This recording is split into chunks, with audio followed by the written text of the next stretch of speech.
Olá, amigos do Felipe FM e também do site JC Repórter, mais uma vez com o padre Marcos. E hoje, né, um momento interessante realmente para a gente, está levando para você esse momento, né, que foi comemorado no último domingo, 22 anos aí de sacerdócio do padre, de ordenação do nosso padre Marcos, né, e ele fala um pouquinho dessa experiência, né, mas inicialmente vamos ver. Bom dia, padre. Bom dia, JC. Bom dia a todos também, os que nos acompanham através da Rádio São Felipe FM e das redes sociais. As pessoas realmente ficam muito curiosas, principalmente quando fala da questão do sacerdócio, né? Como é que é esse chamado? O que é que realmente motiva as pessoas a tomar essa decisão, né, de se colocar plenamente à disposição do serviço de Deus, padre? Pois é, JC. Muitas pessoas às vezes perguntam isso, né? Sobretudo jovens, adolescentes, meninos e meninas que estão também um pouco nessa fase de descoberta vocacional, costumam muito perguntar isso. Como é que você se sentiu chamado? Como é que você se sentiu vocacionado? Na verdade, assim, a gente não escuta nenhuma voz mágica, não é? E talvez até fosse mais fácil se fosse assim. Do mesmo jeito também que quem escolhe casar, quem escolhe constituir família, não tem uma voz, não tem um anjo que desce lá no quarto para dizer no ouvido da pessoa, mas a gente vai descobrindo e percebendo no próprio dia a dia, não é, da vida da gente. Eu sempre tive uma vida muito é, participativa na igreja, acho que desde muito pequeno, minha mãe sempre me trouxe para a igreja, eu fui crescendo aí dentro de uma vida aqui mesmo na comunidade paroquial de São Felipe, especialmente aqui na Matriz, depois um pouco também na comunidade do Bom Jesus, que estava naquela época começando, nascendo a comunidade ainda, e ali envolvido com um grupo de jovens, com catequese, sempre presente nas missas dominicais, fui sentindo aquela inquietação, aquela vontade de dar um passo a mais, de fazer uma experiência mais profunda. E, de fato, tomei a decisão de ir para o seminário, ainda sem muita certeza. Ninguém vai para o seminário com certeza. A gente vai ainda com muitas dúvidas, com muitos questionamentos. E a própria caminhada que vai firmando no coração da gente essa vontade mesmo de ser padre, ou o contrário, né? Por isso, muitos também que entram no seminário acabam por, ao longo do caminho, fazerem uma outra escolha, desistirem e optarem mesmo pela vida matrimonial. Então foi assim, participando da vida da igreja, rezando muito, lendo muito a palavra de Deus, que eu fui tomando consciência de que sentia mesmo forte no coração este apelo, esse chamado de Deus para a vida sacerdotal. Vou trazer um relato aqui, né, quando o padre fala sobre a vida de, né, participação na igreja e também esse chamado, né? Eu tinha essa dificuldade de participar e, se não me falha a memória, eu estava na semana fazendo um levantamento, assim, fui buscando a memória, eu disse assim, quando foi realmente que eu comecei a participar e que me senti realmente tocado? Eu frequentava a igreja e tal, só que naquilo, sei lá, não me despertava, na verdade, né? E aí eu lembrando que, se não me falha a memória, acho que foi em 2005, estava tendo uma festa de Nossa Senhora das Candeias e Padre Marco foi, né, que estava presidindo e celebrou essa festa mais ou menos 16 anos atrás. Eu não conhecia e nem sabia que Padre Marco era filho aqui do município, também não sabia que era padre. Aí eu vi a pregação, estava até distante, estava no carro, né, assistindo de distante e tal. E a forma como o senhor, né, fez a pregação, principalmente a homilia, foi assim de uma profundidade tão grande, como fosse uma catequese, e aquilo realmente me despertou. Eu disse, olha, que linguagem assim, fácil de entendimento, de compreensão daquilo que eu estava realmente buscando. E a partir daquele momento isso mudou, né? Disse, eu vou buscar realmente aí trilhar por esse caminho e ter uma vida mais presente, né?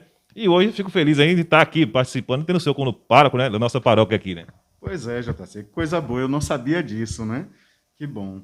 Mas é exatamente isso. Eu acho que tem muita gente que se você perguntar assim, quando começou a participar da igreja, a pessoa nem sabe dizer, porque ela já nasceu na igreja praticamente, né? Já tem uma vida de igreja. E eu confesso que esse sempre foi o meu caso. Minha mãe sempre me trouxe para a igreja desde muito pequeno. E eu sempre brinco assim, que eu comecei a vir para a igreja no colo da minha mãe, depois passei para o lado, né, sentadinho do lado dela, para depois ter uma participação mais independente, mas sempre assim, trazido por ela. Mas não é a realidade de todo mundo. Há muitas outras pessoas que não tinham uma participação mais ativa na vida da igreja e que, de fato, passaram por um processo que a gente chama de conversão. Eu não gosto muito de usar essa palavra porque, às vezes, a gente entende conversão como aquela pessoa que era toda errada, né? E, de repente, começou a participar da vida da igreja. Não se trata disso. Conversão no sentido de que essa pessoa, mesmo que fosse já uma pessoa coerente, não é? Bem vista na sociedade, que tinha boas relações com todo mundo, que já era uma pessoa boa, não é? Mas que não tinha essa vida de igreja, né? Que não tinha essa participação ativa na vida da igreja. Talvez até já fosse católica, mas fossem aquelas pessoas que eram católicas de ir à missa de caju em caju, mas passa por um processo, no seu caso, é, a, a partir de uma homilia, de um desejo mais profundo de aprofundar. Outras pessoas, às vezes, por alguma coisa que acontece na vida, né? Um, às vezes, uma perda, um momento difícil. Tem outras até que, pelo contrário, porque alcançaram uma coisa boa na vida e resolveram vir agradecer a Deus, e nessa vinda para a igreja acaba, de algum modo, despertando esse desejo de uma participação mais profunda, né? E vai, de fato, entrando num processo aí que a gente chama de conversão, de adesão mesmo à vida da igreja, a participação mais ativa na igreja. Aqui, né, dando cuidado nosso bate-papo no dia de hoje com o Padre Marco, falando aí desses 22 anos aí de sacerdócio. O que você poderia, né, destacar, né, que lhe marcou aí nessa caminhada desses 22 anos, Padre? Ah, muita coisa, muita coisa. Primeiro, assim, eu fui ordenado em 1999. Eu saí daqui de São Felipe para entrar no seminário em 1992, né, início de 1992.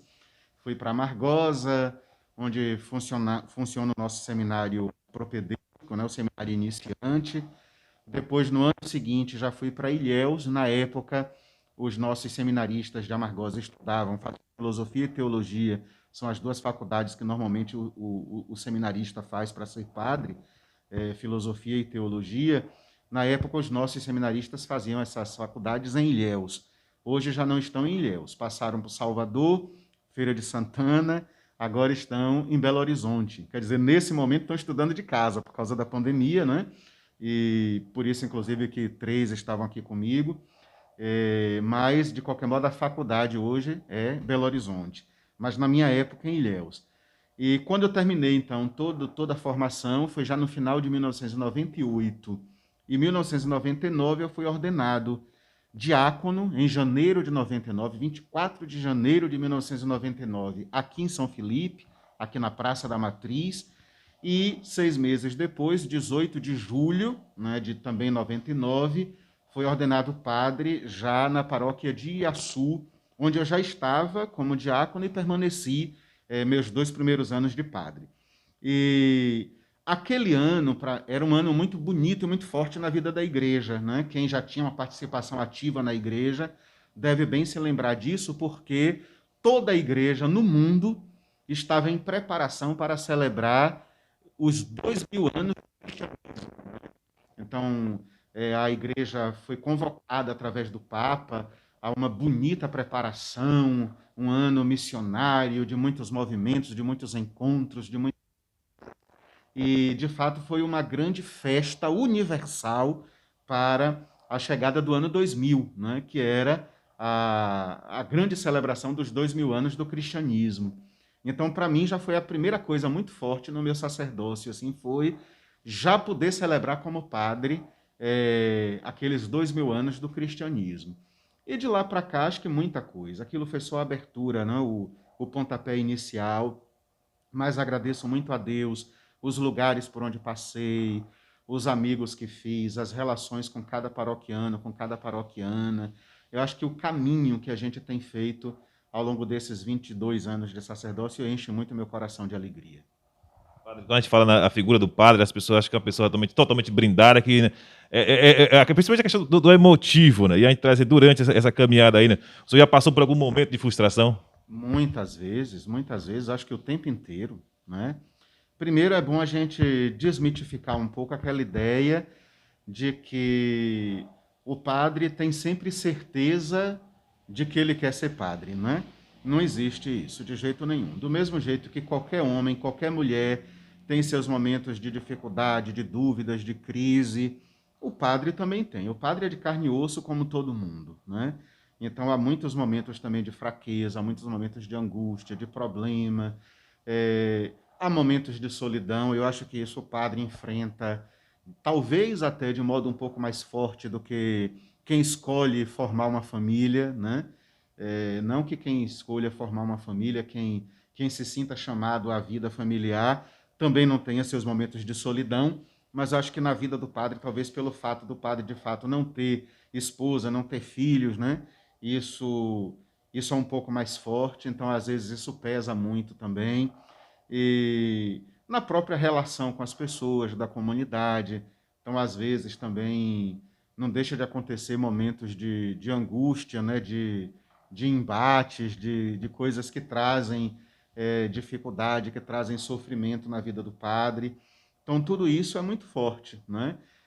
Numa situação dessa, por exemplo, de pandemia, agora talvez já nem tanto, porque a gente já parece que, mesmo com todos os riscos e dificuldades que a pandemia ainda nos apresenta, mas a gente já foi de um tempo para cá aprendendo a conviver com isso tudo, mas acho que todo mundo lembra que no início, logo da pandemia, de fato, a gente se isolou muito, né? Todo mundo teve que se isolar muito e como é que se diz assim, a ideia era de fato uma quarentena absoluta, e aí as igrejas fecharam. Para mim, por exemplo, aquele momento foi um momento de muito sofrimento, de muita solidão, né? Porque o que preenche o coração do padre é o contato com o povo, com as pessoas, é estar nas comunidades, é poder celebrar, encontrar com as pessoas na comunidade. E aquilo, de modo muito brusco, foi tirado da gente, né? Então, se o povo nas comunidades sentiu muita falta, você imagine o padre, né? Como no silêncio e na solidão da casa paroquial, não sentiu isso muito forte também. Celebrar, por exemplo, a missa com a igreja praticamente vazia, de portas fechadas, olhar para aqueles bancos ou para aquelas cadeiras vazias na minha frente, aquilo era de uma tristeza de cortar o coração, com toda certeza. A próxima pergunta aqui, em parte o padre já respondeu, né? O que é ser aí, né, um sacerdote, né? E como o senhor se sente aí, né? Sendo um, vivendo aí no nosso atual momento. Pronto. Para mim, antes de qualquer coisa, ser padre é ser um continuador da missão de Jesus, não é? E claro que isso vale também para um pai de família, ele também é continuador da missão de Jesus, vale para uma mãe de família, vale para um jovem leigo, vale para todo mundo que está aí no campo do trabalho. Todo cristão é chamado a ser um continuador da missão de Jesus. Mas eu acho que de um jeito muito mais radical, o padre é chamado a ser um continuador da missão de Jesus. Por isso mesmo, eu acho que o padre, também as pessoas, mas o padre precisa ter um cuidado muito grande quando olha para si, não é? Para que ele não se veja como alguém privilegiado, como alguém que tem um poder, não é? Do ponto de vista temporal. É claro que existe um poder no padre que a gente não pode negar, mas esse poder ele é muito mais espiritual do que temporal. O poder no sentido de que é o próprio Jesus quem o institui sacerdote, né? Então, o poder de atualizar o mistério da Eucaristia, o poder de absolver em nome do próprio Deus os pecados. Então, tem um poder aí, sem sombra de dúvida, que se traduz em sacramentos, na presidência, na celebração dos sacramentos. Mas o que o padre não pode com isso é se sentir melhor que os outros, né? Então, para mim, JC, o melhor modo do padre não cair nessa tentação é, de fato, como imitador de Jesus, que ele é chamado a ser, que o padre é chamado a ser, olhar para si sempre como um servidor. Então, isso, para mim, é uma filosofia de vida, um ideal de vida, né? Eu me entendo como alguém que veio para servir, que precisa ser servidor. Então, eu não tenho privilégios, pelo contrário, eu sou chamado a ser o primeiro a servir, né? E isso a gente faz quando acolhe as pessoas, quando as trata com educação, quando procura fazer o melhor que a gente pode, né? E quando se preocupa com cada ovelha. É isso que vai fazendo da gente de verdade um servidor. Então, é assim que eu me entendo, né? Como um continuador de Jesus, da missão de Jesus, com todas as minhas limitações, com todas as minhas fraquezas, certamente muito distante ainda de ser um verdadeiro imitador, mas sempre procurando fazer do ministério que ele me confiou o serviço. Vamos continuar aí nosso bate-papo aqui com o padre Marco aqui no dia de hoje, né? Como foi aí o senhor receber a notícia, né? Que iria aí ser pároco aqui, né? Da sua paróquia de origem. Com muita surpresa. E foi tudo, de fato, muito impensado, né? A gente tinha, alguns 2 anos antes da minha transferência para São Felipe, a gente tinha trocado de bispo, né? E chegou um bispo novo na nossa diocese, agora já não mais tão novo assim, porque o Aldemir já tem 5 anos conosco, né? Mas Quando ele chegou, era para nós um bispo ainda desconhecido, vamos dizer assim, né? Ele é baiano, da Diocese de Vitória da Conquista, e já tinha 6 anos que tinha sido eleito bispo e estava em Floriano, uma diocese do Piauí. E, como baiano, o Papa então achou que era melhor ele ser transferido para a Bahia e transferiu então para a diocese de Amargosa. Com a renúncia de Dom João Newton, ele veio ser bispo de Amargosa. Mas não era uma pessoa com quem a gente tivesse convivência, né? Que a gente conhecesse. Mas ele chegou assim muito disposto a nos ouvir, a, a olhar para as nossas realidades, né? Para as nossas situações assim. E quando meu pai faleceu, ele já estava recém-chegado na diocese, né, de Amargosa. Já era bispo aqui da diocese há pouco mais de um ano. E ele entendeu, né? Não foi uma coisa assim que eu tivesse colocado como condição. Na verdade, na minha conversa com ele, eu até apresentei a necessidade de não ficar muito distante da minha mãe, mas eu não imaginava nunca que ele me mandasse para São Felipe, né? Quando eu pedi ao bispo para não ficar distante da minha mãe, porque naquele momento ela necessitava de um pouco mais de cuidados da minha parte, eu no máximo imaginava que ele me mandasse para uma cidade não muito distante de São Felipe. Mas de fato foi uma surpresa para mim quando ele então comunicou que eu viria para minha própria terra natal. Que não é assim, às vezes as pessoas perguntam muito isso, né? É possível um padre pode ser padre da sua própria terra? Não é tão comum, mas também não é uma coisa impossível. Aliás, na própria história de São Felipe, não é? A gente já teve em outros momentos padres filhos da própria terra aqui presentes. Então, para São Felipe não é uma novidade tão grande. E em outros lugares também isso já tinha acontecido, mas de fato não é tão comum, né? Não é uma coisa tão comum. Na maioria das vezes, até muitas vezes o próprio padre escolhe não ser padre da sua própria cidade, prefere ir para uma outra cidade para ter um pouco mais da liberdade, como é que eu posso dizer isso, dos não envolvimentos políticos, né? Ou familiares, porque às vezes certas medidas podem ferir um pouco mais a um, a outro. E então, nesse sentido, é de fato um desafio, mas eu confesso que é um desafio muito bom, né? Que para mim tem sido muito tranquilo. Não me sinto em momento nenhum é, rejeitado, né? Ou em dificuldades maiores porque eu estou na minha própria terra. Pelo contrário, eu acho que em certas horas facilita até por a gente conhecer melhor as pessoas, né? Então tem sido uma experiência muito feliz, graças a Deus, para mim. Eu cito aí, né, a vinda, né, do bispo, né, que também volta praticamente para suas origens, que é baiana, veio assumir a diocese, e o senhor vindo para São Felipe, a gente, diante, né, o senhor veio para uma outra razão, pediu por uma outra razão, né, que foi a perda do seu pai, não está próximo aí também da sua mãe, mas diante nesse meio tempo aí, né, vem a questão da pandemia, que realmente é uma situação complicada, que realmente precisa tomar decisões realmente aí, né, complexas às vezes também, né, padre? Com certeza. E isso, para mim, JC, é uma coisa que me dá uma certa tristeza, né? Porque, assim, quando eu vim para São Felipe, eu disse isso muitas vezes, às pessoas, nas celebrações e até em outras entrevistas também. Se eu sempre, por onde passei, tive uma preocupação muito grande de dar o melhor de mim, em São Felipe eu sentia que isso era uma obrigação que se triplicava, né? Que eu precisava, de fato, fazer o melhor, poder dar o melhor de mim com todas as minhas limitações. E isso do ponto de vista pastoral, do ponto de vista administrativo, né? Celebrativo, em todas as dimensões da vida do padre. E eu acho que uma das coisas assim que o povo mais cobrava e cobra até hoje, e que é um grande desejo do povo de São Felipe, e nesse sentido não só de quem é católico, mas até mesmo de quem não se declara católico, é a gente ver o templo da gente, a igreja matriz, restaurada, né?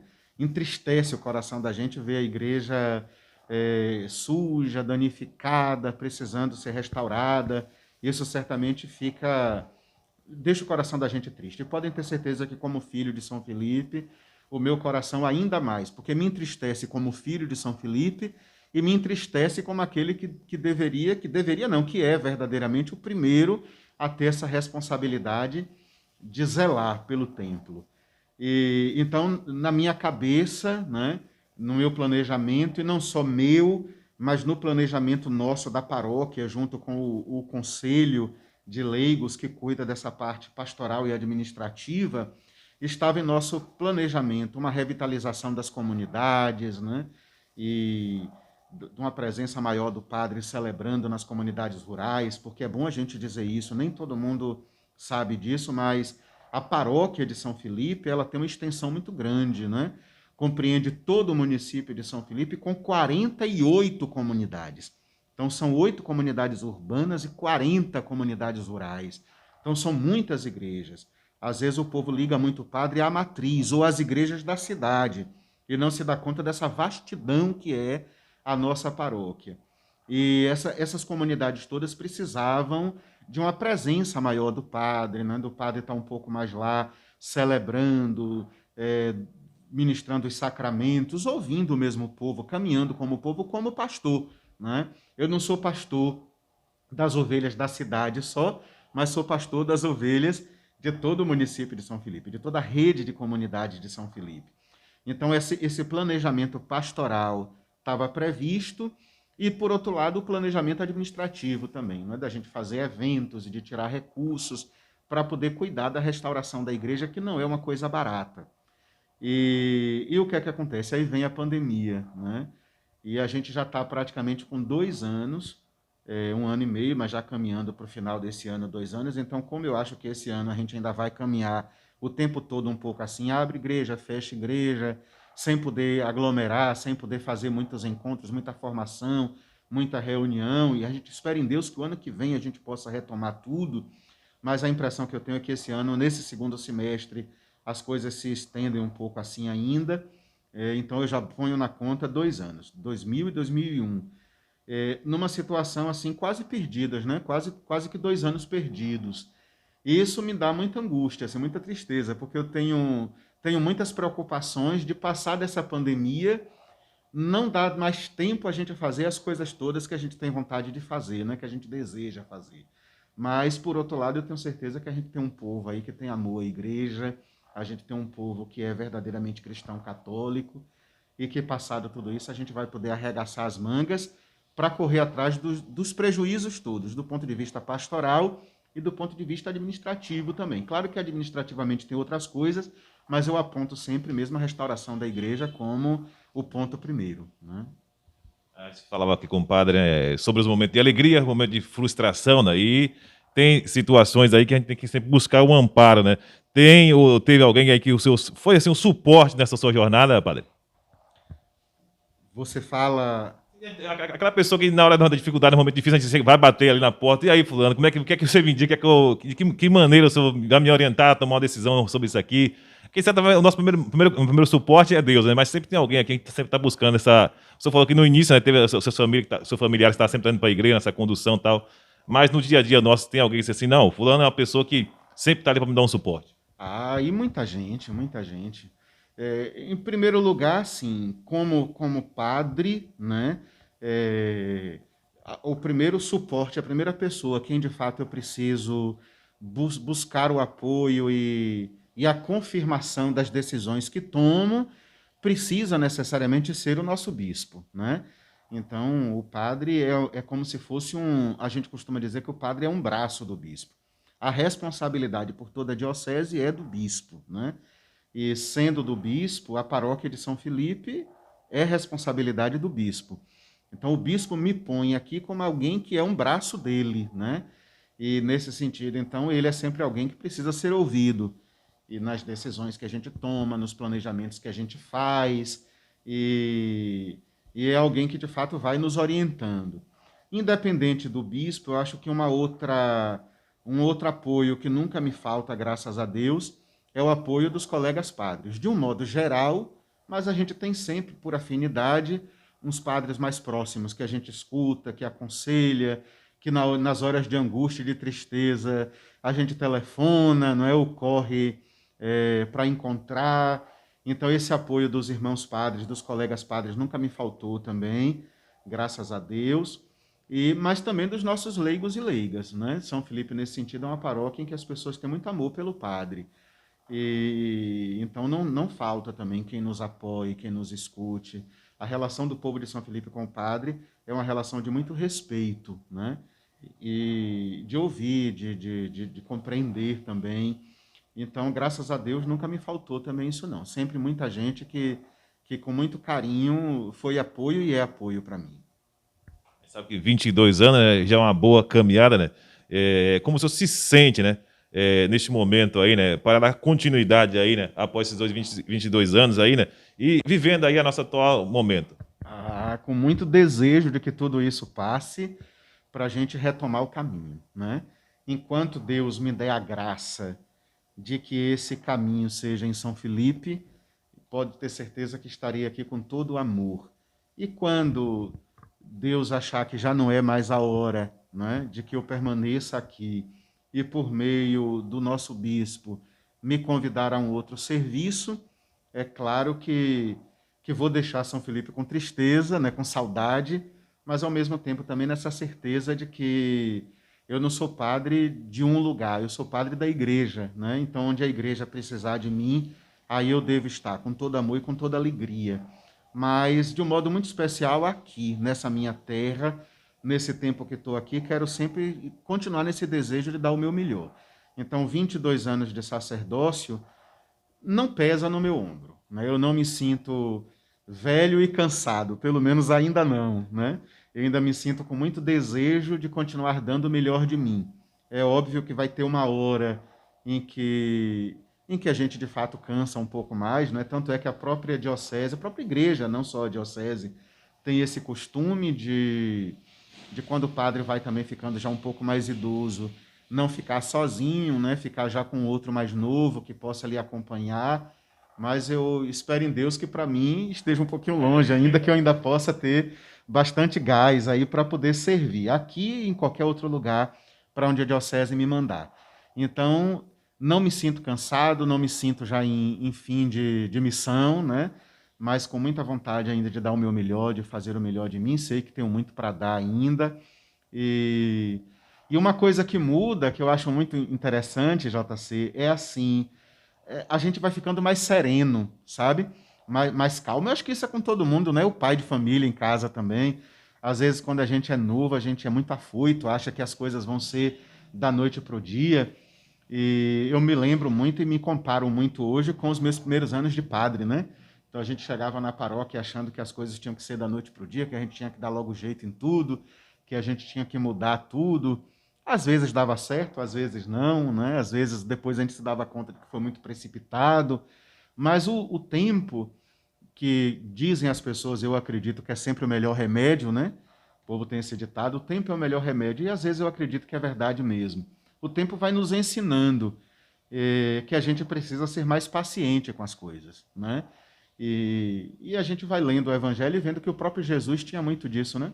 As parábolas que Jesus conta, a parábola do joio e do trigo, né? De esperar a hora certa, de arrancar o joio, de colher o trigo. E então a gente vai aprendendo muito isso assim. Então hoje eu continuo com o mesmo vigor, com o mesmo desejo de ser o melhor padre que eu possa ser, mas eu acho que 22 anos depois muito mais paciente, né, do que o que eu era no início do meu sacerdócio. Então acho que o que mudou um pouco é isso. Hoje a serenidade, a paciência de esperar o tempo certo. Agradecer aqui a participação, né, de Padre Marco aqui no dia de hoje conosco, por estar partilhando aí, né, um pouco dessa vivência, esses 22 anos aí, né, de sacerdócio.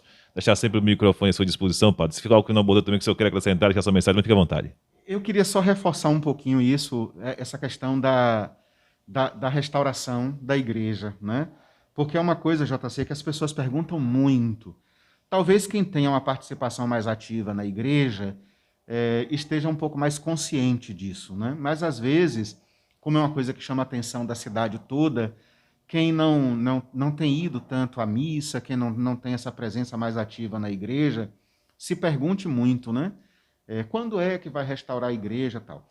Primeiro, assim, a gente começou um trabalho, né, antes da pandemia, e o primeiro passo foi a parte mesmo de telhado. E graças a Deus essa parte foi concluída. Então foi feito um trabalho todo de restauração do telhado, de mudar as telhas que estavam quebradas, mudar as bicas que estavam estragadas, madeira nem tanto, porque em anos anteriores, aí tanto com o padre Cristóvão como com o padre Antônio Gregório, foram feitos dois grandes trabalhos de mudança de madeira, e então as madeiras estavam boas, graças a Deus nessa parte a gente não precisou mexer, mas precisou vedar muita coisa, trabalhar com manta asfáltica, né, para poder não ter vazamento, e enfim, se fez toda a parte de telhado, que já não foi barata. E quando a gente terminou toda essa parte de telhado, viria então a parte de recuperação das paredes externas, que é um trabalho muito caro. A gente não está fazendo uma reforma, né? Uma reforma seria simplesmente chegar aí, descascar o que está quebrado e passar uma tinta, mas é muito mais do que isso. A gente está fazendo a restauração. Então é um trabalho bem mais caro e um trabalho paciente, né? Porque o que a gente quer é deixar a igreja, pelo menos naquilo que for possível, porque não vai ser possível mais recuperar 100%, mas deixar a igreja o mais próximo que a gente puder daquilo que ela verdadeiramente era, da sua originalidade, né? Então, esse trabalho é bem mais lento, né? É um trabalho mais paciente. Quem nos acompanha é Ritinha, filha de Fátima e Val, que é especialista nisso, que trabalha nessa área de restauração, é quem está nos acompanhando. E a gente vai retomar esse trabalho da parte externa. Mas é muito caro, né? E exatamente por ser muito caro, a paróquia não tem recursos com o que entra do dízimo, das ofertas, para fazer um trabalho como esse. A gente precisa fazer campanha. E você imagine, então, a nossa dificuldade de fazer campanhas para tirar dinheiro em plena pandemia, primeiro com a igreja fechada, segundo com as pessoas passando por dificuldade econômica também, não é? Porque a gente sabe que está um momento difícil para muita gente. Tem gente ganhando muito dinheiro com a pandemia. É preciso que a gente diga isso, que não é para não dar a impressão de que está todo mundo perdendo. Então tem gente aí ganhando muito dinheiro com a pandemia. Mas, por outro lado, a gente sabe que tem muita gente, de fato, passando diante das medidas que são necessárias que se toma, gente passando por necessidade, por certos apertos. Então a gente entendia e entende que não era a hora da gente estar fazendo campanha, né? Pedindo dinheiro, sei lá, fazendo sorteios, enfim, essas criatividades que às vezes a gente tem para poder ir tirando algum recurso para a restauração da igreja. Mas a gente está desejoso de que as coisas possam ir melhorando para que nesse segundo semestre, se Deus quiser, a gente já comece a fazer algum movimento para poder ir tirando os recursos para essa segunda etapa que foi interrompida com a pandemia. O que é essa segunda etapa? Toda essa parte externa da igreja, todas as paredes externas da igreja, elas precisam ser, primeiro, pulverizadas com veneno para matar toda essa questão de limo, fungo, né, que nascem nas paredes. Tem hora que nasce até mato grande mesmo na parede. Então vai precisar matar tudo isso, pulverizando com veneno. Depois ela vai precisar ser toda lavada com jato d'água, e para depois disso restaurar os afrescos todos, que tem muitos lugares que os afrescos quebraram, caíram, né? Então o reboco em alguns lugares comprometido também, para depois vir a pintura. Então não é, se fosse só chegar aí, passar uma tinta e pintar, não é? É rapidinho, seria mais fácil. A gente fazia uma campanha da lata de tinta aí, quem pudesse dava uma lata, quem não pudesse se juntava com o outro para dar, e a gente pintava. Mas é um trabalho bem mais minucioso que a gente precisa fazer. Mas vamos pedir a Deus a graça de que tudo isso passe, de que a gente possa, de fato, retomar esse trabalho e logo, logo a gente possa, pelo menos na parte externa, estar com nossa igreja restaurada, pintada, para a gente depois passar para a parte interna, que aí é mais complicado ainda, porque para restaurar esses altares todos de madeira aí, a gente vai precisar de muita paciência e de muita campanha. Mas a gente vai chegar lá, que Deus é grande, e a gente vai ver ainda essa igreja toda bonita, se Deus quiser.